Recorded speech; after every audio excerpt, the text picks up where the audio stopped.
Notre rôle maintenant, c'est détecter notre lumière et en profiter au maximum. Et quand on a un plaisir ou un désir, la porte s'ouvre encore plus grande. Vous comprenez c'est quoi la lumière? Lumière, amour. C'est pas important qui tu es, où tu es, comment tu es. Dieu t'aime.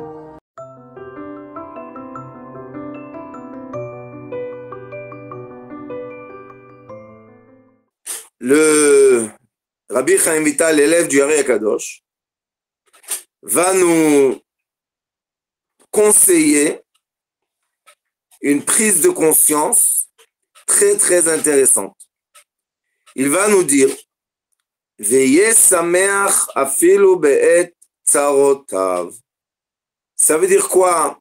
Il sera heureux même dans les moments qu'il a des épreuves. Pourquoi il doit nous dire qu'on doit être heureux même dans les moments des épreuves? Est-ce que c'est un conseil amical pour nous consoler dans nos épreuves? Ou bien est-ce que c'est, comme tout ce livre-là, comme je dirais un ordre, de nous dire, tu as maintenant un problème, tu as maintenant une épreuve, et quand tu as une épreuve, qu'est-ce que tu dois faire?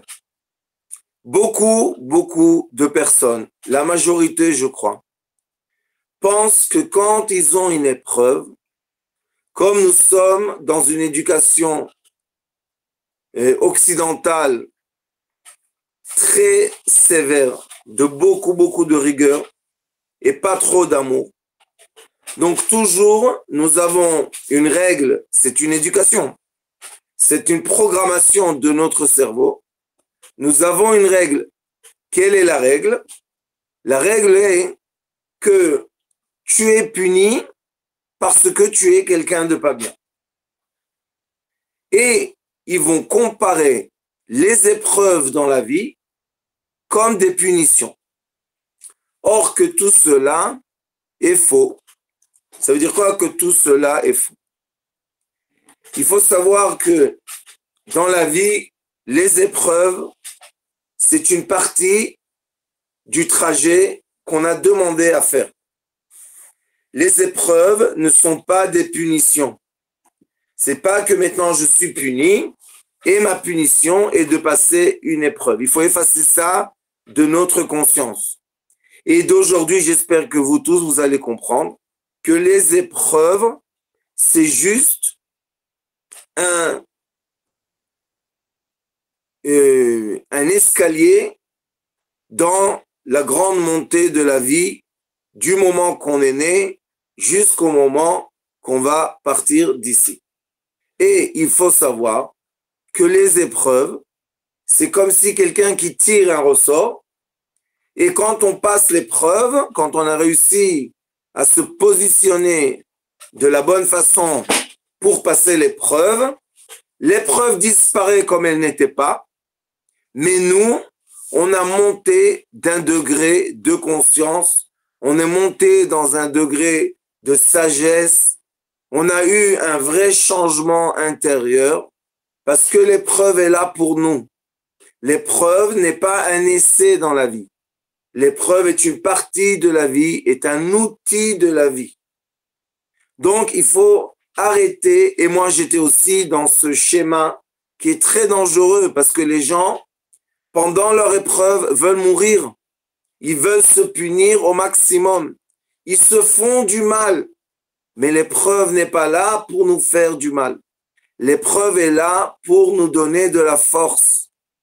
Parce que l'épreuve, c'est, comme dit Rabbi Nachman Breslev, celui qui est fort dans les descentes sera plus fort dans les montées. Ça veut dire que quand on descend dans la vie, quand une épreuve arrive, elle nous tire vers le bas, c'est pour qu'on passe l'épreuve et que c'est comme un ressort qu'on monte plus haut la prochaine fois. Donc l'épreuve est un très grand cadeau parce que si on n'a pas d'épreuve, on n'avance pas dans la vie. Vous savez, il y a des gens qui ont un travail. Le travail, malheureusement, est devenu dans le monde occidental comme le Dieu. celui qui a du travail, il vaut quelque chose. Celui qui n'a pas de travail, il vaut rien du tout. C'est affreux, mais c'est comme ça. Et les gens, malheureusement, sont renvoyés du travail. Au lieu de comprendre que d'être renvoyé du travail, c'est une épreuve pour nous envoyer au prochain travail, qui doit être mieux pour nous. On va recevoir un poste plus élevé, on va recevoir une paye plus grande, on va avoir le moment qu'on peut avoir un peu de vacances payées. Le chômage, c'est des vacances payées. Ça veut dire que l'être humain, entre un travail et un autre, a besoin maintenant de repos. C'est le message d'être renvoyé du travail. Le travail n'est pas Dieu, le travail n'est pas la famille, le travail n'est pas notre femme, ni nos enfants, ni nos parents. Donc, maintenant, quand j'ai été renvoyé du travail, quel est l'état d'esprit dans lequel je dois me positionner? Si je comprends que j'ai été renvoyé pour éviter une maladie, pourquoi une maladie? Parce que j'ai travaillé trop dur, parce que les gens là-bas ne m'aimaient pas, parce qu'il y avait un environnement qui était pas positif. Beaucoup de raisons pour lesquelles je dois partir du travail. Au début, l'épreuve était de nous donner des signes. Premier signe, on n'a pas compris. Deuxième signe, on était aveugle. Troisième signe, on était sourd. Quatrième signe, on ne ressentait pas le toucher. On ne comprenait pas. À la fin, l'amour de Dieu est l'épreuve. Il va, comme un ressort, hop, nous renvoyer du travail. Malheureusement, comme le travail est devenu, comme il y a les frais, les gens sont obligés de payer leurs frais, donc ils sont obligés d'être esclaves de leur travail. Et quand on les renvoie du travail, ils ont le ressenti que maintenant, ils vont pas pouvoir payer leurs frais, et les gens me disent des choses mais vraiment affreuses. Je leur dis, mais qui vous a dit tout ça? D'où vous trouvez tout ça? Mais c'est comme ça. Je leur dis, qui a dit que c'est comme ça? Dans quel livre c'est écrit que c'est comme ça, que quand on est renvoyé du travail, maintenant la vie est finie? Non.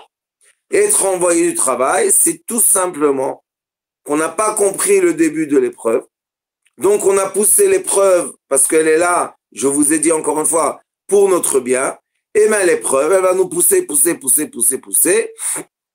jusqu'à quand qu'on sort de cet endroit qui était pas bien pour nous. C'est pour ça qu'il y a un commandement dans la halakha. Il est dit, Aver Agil Omar, habitue-toi à dire, Kolman David Rachmana, la Tavavid. Tout ce que fait Akadosh Baruch Hu, il le fait pour notre bien. Donc la personne, quand elle voit maintenant qu'il y a des problèmes au travail, que les gens essayent de prendre leur place, qu'il y a des gens tout d'un coup pas gentils, qu'on nous a changé notre directeur et maintenant ça va pas du tout.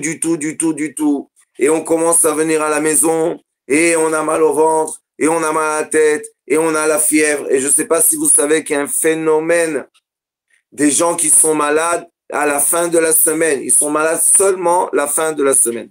Ça veut dire qu'ils tombent malades vendredi et dimanche soir, lundi matin, quand il faut aller au travail, tout va bien, ils guérissent.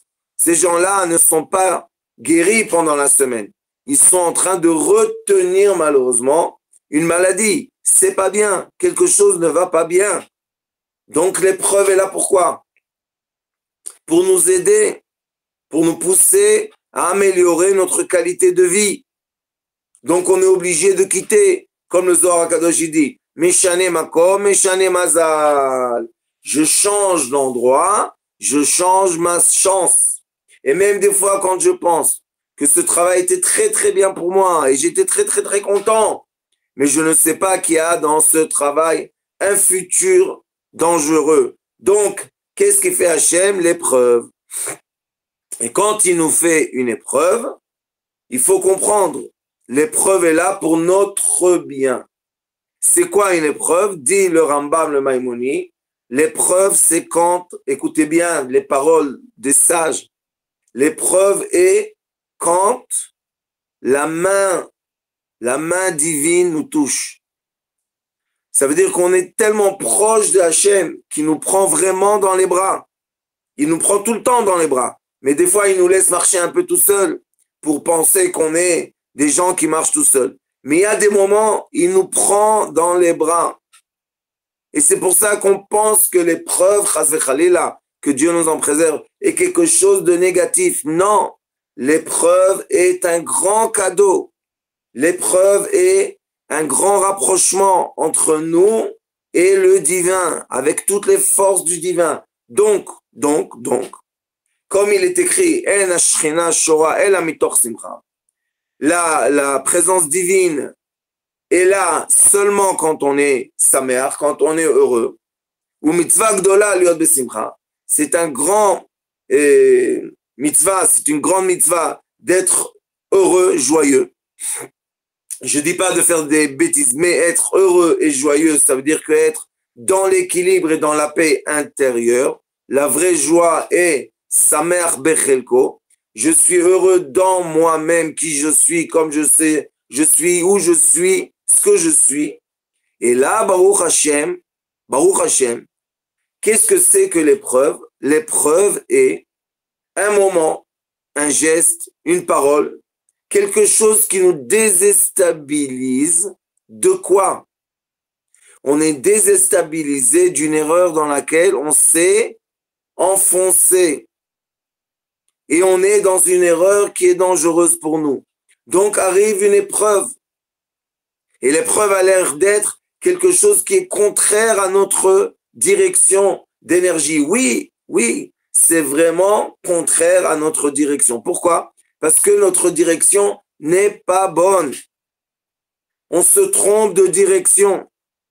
C'est comme quelqu'un il voit qu'en face de lui, il y a un danger sur Waze, et il s'en fout. Pourquoi? Il ignore le danger. Parce que lui, il veut arriver vite à la maison. Mais il y a un vrai danger. Et tout d'un coup, boum, il a un pneu crevé. Il est obligé de s'arrêter. Il s'énerve, il tape le volant, et il se tape lui-même. Et pourquoi toujours? Et pourquoi c'est moi? Et qu'est-ce que j'ai fait? Et Dieu est il crie. Bon, qu'est-ce qu'il va faire? Il est obligé de changer le pneu. Il sort de la voiture, il cherche le pneu, et il attend, et il se salit, et il est énervé de tout, il est énervé. Il rentre dans la voiture, il roule, et qu'est-ce qu'il voit en face de lui? 2 kilomètres en avant, il voit un accident, que Dieu nous en préserve, grand accident.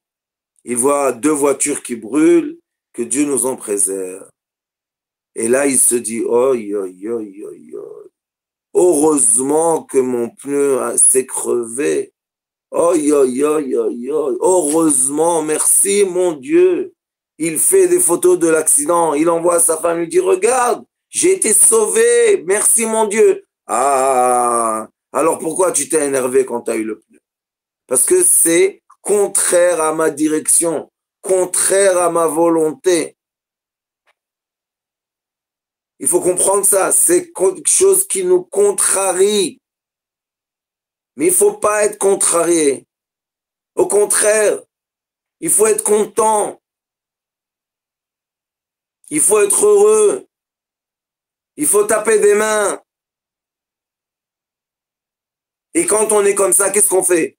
On amène la présence divine, qui est le côté féminin je ne sais pas comment dire ça en français comme il faut, mais c'est le côté féminin de l'existence divine.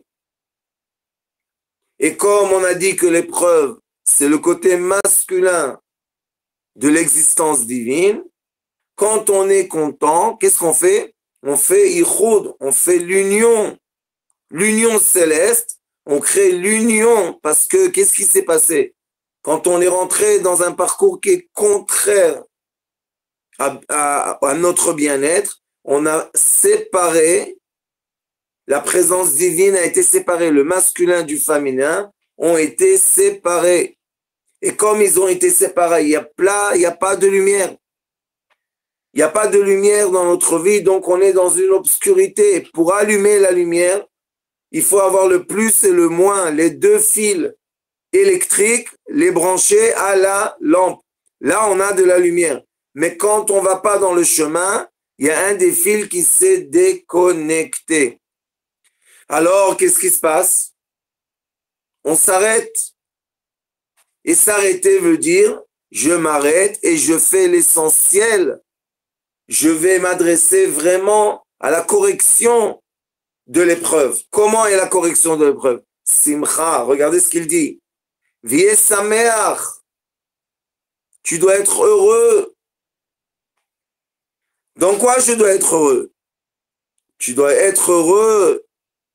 Afilo be'et sarotav. Même quand tu as des moments, et itim, comme nous dit le roi Salomon, il y a 24 moments. Et c'est quoi les moments? Divisés 14 et 14. Chacun est à l'opposé de l'autre. Et l'ismoach, et l'otatsuv, et l'ivnot, et l'histor. Il faut avoir un moment d'être guéri, un moment d'être malade, un moment de construire, un moment de détruire, un moment de danser, un moment de pleurer. C'est comme ça, c'est la vie. Moment. Pas la vie, comme les gens disent, ma vie c'est un cauchemar, ma vie c'est un mal, c'est mal, ma vie. Pourquoi ta vie? Non. Des moments dans ma vie, j'ai eu des épreuves. Pas ma vie est une épreuve. Parce que quand je dis ma vie est une épreuve, ça veut dire que maintenant je suis puni à vie. Ça n'existe pas. Puni à vie n'existe pas. Et même dire punir, il faut vraiment exagérer pour être puni. Et même quand on est puni, c'est quoi? C'est notre bien. Comme un père, il punit son fils, ou une mère, elle punit son fils ou sa fille. Qu'est-ce qu'on fait? C'est quoi la punition? C'est les arrêter. Ils sont dans un mauvais chemin.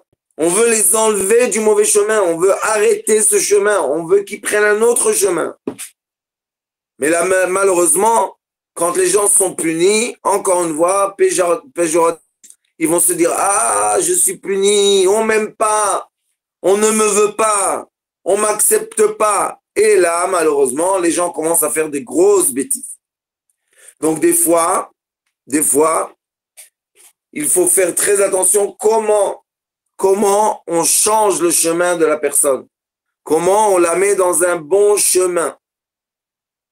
Et Baruch Hashem, l'enseignement que j'ai reçu de mon Rav, Morichaim, Ben Yosef Chonani Zatzukal, que son mérite, sa grande âme, vous protège et vous bénisse à tous et à toutes. Il me disait, Yosef Chai, de la lumière, or, Miderech haor le'air. La lumière illumine. L'obscurité, la rigueur n'illumine rien. Miderech haor le'air. C'est quoi or? C'est quoi la lumière? Simcha.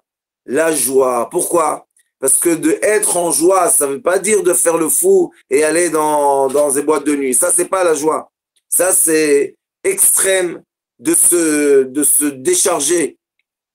Mais la vraie joie est qu'on trouve notre point d'équilibre intérieur. Le travail n'est pas extérieur, le travail est intérieur. Et de l'extérieur, on reçoit des outils pour travailler l'être qu'on est. Les outils sont les épreuves. Quand on a une épreuve, Dieu nous donne un outil. Il nous dit, tiens mon fils, tiens, fais attention à ça. C'est bien pour toi. Je t'aime. Ça, c'est la lumière. Ça, c'est Miderech haor le'air ou Miderech hatov. Le bien fait du bien. Le mal ne fait pas de bien. Point à la ligne. Oui, mais il va se... Ça, c'est pas bien. C'est pas une éducation. Ça, c'est l'élevage des animaux, peut-être. Et même tous ceux qui ont élevé des animaux, on sait qu'il y a la récompense. Pourquoi la récompense? Pour le bien, pour que l'animal soit habitué au bien, qu'il veuille le bien, qu'il désire le bon chemin. Alors notre vitalité animale bestiale a besoin d'être dressée, d'être éduquée, mais pas par le mal. Parce que par le mal, la personne commence à se mettre en question. Et elle commence à auto-jugement, dangereux, autodestruction, dangereux. Au contraire, le bien et l'amour. Mider Chatov Leitiv, n'oubliez pas Morichaim. La lumière illumine, le bien fait du bien. C'est simple. C'est tellement simple. Et quand nos enfants sont petits, n'oubliez pas que quand ils tombent parce qu'ils ont fait une bêtise, ils n'ont pas fait attention, ils pleurent, on les prend dans les bras, on les frappe pas parce qu'ils sont tombés. Alors pourquoi quand on est grand et on tombe, on reçoit des coups de partout? Pourquoi? T'as pas fait attention, t'es maladroit, toute ta vie, et on est en train de fusiller l'être qu'on aime. On fusille, on tue nos parents, nos enfants, nos frères, nos sœurs, nos grands-parents, nos oncles, nos tantes, nos amis, les gens qui sont avec nous au travail. Pourquoi? Qu'est-ce que c'est que cette éducation complètement à côté de la plaque? C'est pour qu'on soit, écoutez bien ce que je vous dis, inférieur. C'est pour qu'on soit inférieur à l'obscurité. C'est la seule raison. Tout ce que je vous dis aujourd'hui, c'est choisir, parce qu'on est des êtres de libre arbitre, et de choisir les bons outils pour traverser le chemin de la vie. On doit choisir les bons outils. Et ce livre qu'on étudie ensemble, Sha'arei Kedusha, les portails de la sainteté, c'est un livre plein d'outils, tout petit, un livre tout petit. Mais chaque phrase, chaque mot, un outil de conscience pour être capable de passer le chemin de la vie comme il faut. Et c'est pour ça qu'on doit s'habituer à se mettre dans le silence. Je vais vous donner un exemple de ma propre vie aujourd'hui. Je me suis réveillé un peu tard. J'ai fait le compte.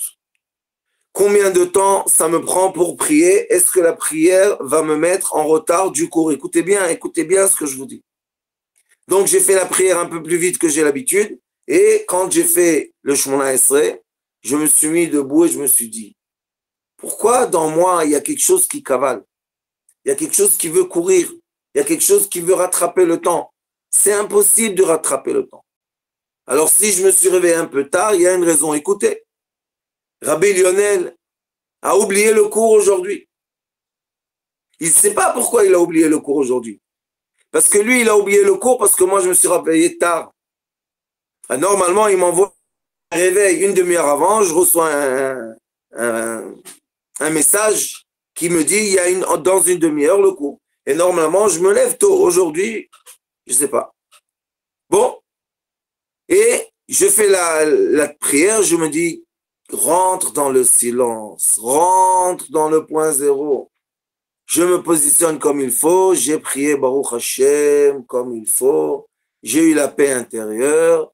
5 minutes avant le temps, j'étais prêt. Baruch Hashem, 10h moins 5. Il m'envoie un message, Rabbi Lionel. Oh, j'ai complètement oublié. Parce qu'il est occupé, Baruch Hashem. Et le cours, 10h15. Baruch, chez moi, en Portugal. Baruch Hashem. Regardez comment Hashem fait. Il fait le bien, il ne fait pas le mal. Il fait du bien. Je suis sûr que le Rav Lionel ne savait pas jusqu'à ce moment que je me suis réveillé tard. Donc lui, il s'est auto-jugé d'avoir oublié le cours. Mais non, tu n'as pas oublié le cours. On a eu une épreuve tous les deux. Et comme Baruch Hashem, tous les deux, on est présents dans le cours. Donc ça veut dire qu'on a passé l'épreuve avec la joie, avec la simcha. Et je répète, c'est quoi la simcha? C'est quoi la joie? La vraie joie. Être en paix intérieure. Se dire, ok, il est tard, on va envoyer un message et les gens vont se tarder de 10 minutes, un quart d'heure du cours. Ça fait rien du tout. Mais on peut aussi dire, bon, Il n'y a pas cours aujourd'hui. Pourquoi? Parce que je suis en retard. Est-ce qu'on aurait voulu, moi avec vous, faire de ces paroles sacrées de Rabbi Chaim Vital qui nous aident dans la vie, dans un moment, je pense qu'un des moments les plus difficiles à se positionner, quand on a une épreuve. Et sachez qu'il est écrit que Akadosh Baruch Hu bochen klayot valev. Hachem, il veut regarder qu'est-ce qui se passe dans nos reins et qu'est-ce qui se passe dans notre cœur, intérieurement. Les reins, et les sages disent que c'est le choix. Et le cœur, c'est le bon penchant et le mauvais penchant. Donc, dans notre cœur, on peut avoir des bonnes, après il envoie au cerveau, des bonnes pensées ou des mauvaises pensées. Et Akadosh Baruch Hu, il regarde. Est-ce que vous positivez ce que je vous fais ou bien vous êtes dans le côté négatif de ce que je vous fais? Est-ce que vous comprenez que vous êtes mes enfants? Tous les êtres humains sur terre sont les enfants de Hachem? Ou bien vous pensez que vous êtes des esclaves que je dois punir et dresser? Et c'est pour ça que Rosh Hashanah, le premier jour de l'année hébraïque, on a une prière et on dit Im kebanim, im ka'avadim. Si on est des fils ou si on est des esclaves. Im kebanim, rachmenu kerachem aval banim. Si nous sommes des enfants, comment on sait qu'on est des enfants? Rachmenu kerachem. Aime-nous, c'est en araméen. La traduction est aime-nous comme le Père aime ses enfants. Ah, ya Rabbi. Regardez, positionnement pour toute l'année. Im ka'avadim, si on est des esclaves, malheureusement, enenu lechat eluyot. On est tout le temps dans la rigueur et on est tout le temps dans l'attente. Qu'est-ce qui va se passer avec nous? Comment on va être jugé? Effacez ça de votre conscience. Reprenez le chemin du fils et de la fille qui sont aimés par leurs parents. C'est l'amour naturel. Et malheureusement, nous sommes dans une période très compliquée de l'humanité, que il y a un vent, il y a un esprit collectif destructif de quoi? Du sens de la famille. Il y a un esprit qui détruit le sens de la famille, l'importance de la famille. Pour que quelqu'un étudie un métier, il doit quitter la maison de ses parents. Il doit aller dans une université loin. Et quand il a réussi à l'université loin, ça y est, il est déjà loin de ses parents. Il va avoir un travail loin, des fois dans un autre pays. Et on va perdre le sens de la famille, le sens de l'union de la famille. Mais je dis toujours à mes élèves, quand quelque chose se passe de grave à quelqu'un, les premiers qui vont sauter à l'eau pour te sauver, ce sont tes parents, c'est ta famille. Oui, des fois, nous avons des amis, mais comment on les appelle? Nos frères. Ça veut dire qu'on leur approprie, on leur donne ce sens de la famille. Les mishpachotam, les bet avotam, écrit dans la Torah. À leur famille et paternelle. Et le sens de la famille, comme il a été, malheureusement, il est en train d'être détruit, mais c'est comme toutes les générations, quand le mauvais penchant prend le dessus. Et qu'est-ce qui se passe dans l'obscurité? On se sépare parce qu'on ne se voit plus. Et regardez dans le monde occidental, dans les pays qui sont très avancés, il y a la naissance négative. Les gens ne se marient pas, les gens n'ont plus d'enfants. C'est quelque chose de collectif. C'est pas quelque chose de personnel de chacun de nous. Donc, qu'est-ce qu'on doit faire dans cette obscurité? On doit allumer des petites bougies, des petites flammes. Pourquoi une bougie? Parce qu'il est écrit Ner Hashem Nishmat Chaim. La bougie de Hashem est la lame de la vie. Être connecté à notre âme, c'est être connecté à notre vie. Mais comment on se connecte? Avec des grandes lumière avec des grands feux de bois. Non. Avec une bougie. C'est quoi une bougie? Une flamme qui est stable. C'est une flamme, une seule flamme qui est stable. Parce que quand il y a deux flammes déjà ensemble, ça commence à bouger et à danser. Mais quand il y a une flamme, Baruch Hashem, on est dans l'espace-temps et lumineux de notre vie. Donc quand malheureusement, il y a un vent qui vient et qu'il éteint la flamme, est-ce qu'on doit se battre contre le vent ou bien on doit rallumer la flamme? Notre travail, c'est de rallumer la bougie. Un vent, c'est un courant d'air. On ne peut pas se battre contre les courants d'air. Même des fois, dans une chambre complètement fermée, il y a un courant d'air et hop, la bougie s'éteint. Comme une personne qui va nous dire quelque chose qui va nous éteindre complètement. Baruch Hashem, nous aussi, on a des épreuves.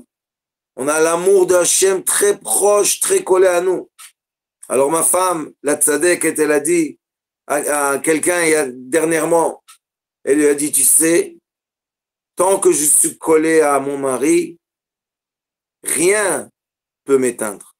Parce que j'ai mon mari à être collé à lui. Écoutez, ce sont des paroles très sages. Ce sont les paroles de mon Rav, Zichrono Levracha. Moricha me disait qu'au Yémen, on disait comme ça, les enfants, on doit les marier, donc ils doivent sortir de la maison, et les parents, à 120 ans, on doit les enterrer. Donc on reste avec qui? On reste pas seul, jamais seul. On reste avec notre âme sœur, Baruch Hashem. Et il est écrit dans la halakha que si un homme est devenu veuve, il doit se remarier dans les 30 jours. Pourquoi? Parce que la solitude est une grande dépression et maladie. Donc, il doit se remarier. Mais les enfants, ils font des fois tout pour que ça ne se passe pas. Parce que ils pensent à eux, ils ne pensent pas à lui. Et ils ne pensent pas à la maman qui ne peut pas être seule. Elle doit se remarier. Et il faut l'encourager de se marier et de se remarier pour ne pas être seul. Combien malheureusement j'ai des élèves, j'essaie de toutes mes forces faire des tikkunim pour qu'elles se marient, et combien d'élèves hommes j'ai qui ne se marient pas. Je leur dis, mariez-vous entre vous.